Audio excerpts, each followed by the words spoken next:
Du robot MBot avec le logiciel MBlock 3.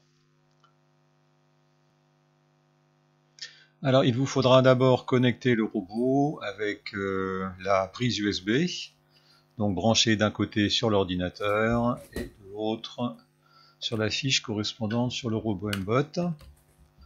Vous devez ensuite le mettre en marche avec le petit bouton On-Off. Et ensuite sur le logiciel connecté par port série. Alors vous ne prenez pas le port COM1 qui n'apparaît pas sur mon écran là, mais le deuxième port qui vous sera proposé. Le premier programme va consister à faire allumer les deux lumières du robot en rouge pendant 1 seconde puis les éteindre. Alors, la différence avec Scratch dans MBlock, c'est que vous avez des commandes qui vous permettent de programmer le robot. Alors vous allez chercher la commande qui va permettre d'allumer les lumières en rouge en indiquant la valeur 255 par exemple pendant 1 seconde, puis vous demandez l'extinction. Pour cela on clique droit et on duplique la commande et vous indiquerez pour le rouge la valeur 0.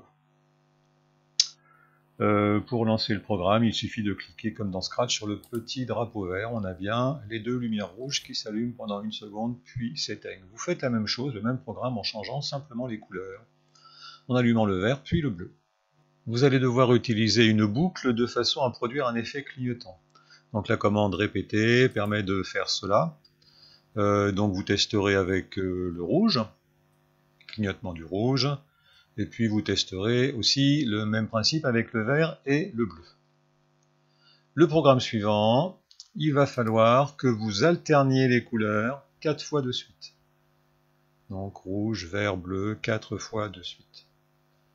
Et puis enfin, pour modifier le programme, vous ajouterez une note de musique différente pour chacune des couleurs, avec la commande « Jouer la note ».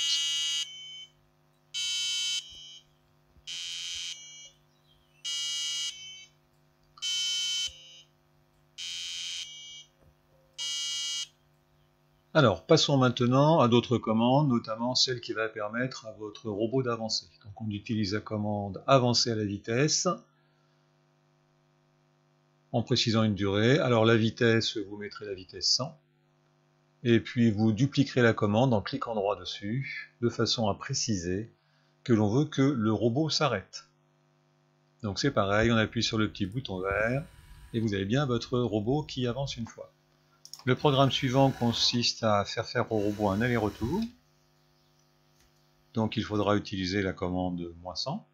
Et puis vous ferez la même chose 4 fois de suite. Alors pour finir, vous allez devoir piloter les deux moteurs séparément. On utilise la commande activer le moteur. Alors on a le moteur M1, on va l'activer à la vitesse 100, dupliquer la commande, et le moteur M2, le deuxième moteur, on ne va pas le faire tourner. Donc cela va avoir pour effet de faire pivoter légèrement le moteur pendant un certain temps. N'oubliez pas de remettre le moteur M1 à la puissance 0 pour qu'il s'arrête. Et puis enfin, pour finir, vous aurez à faire avancer le robot en zigzag en utilisant ces différentes commandes.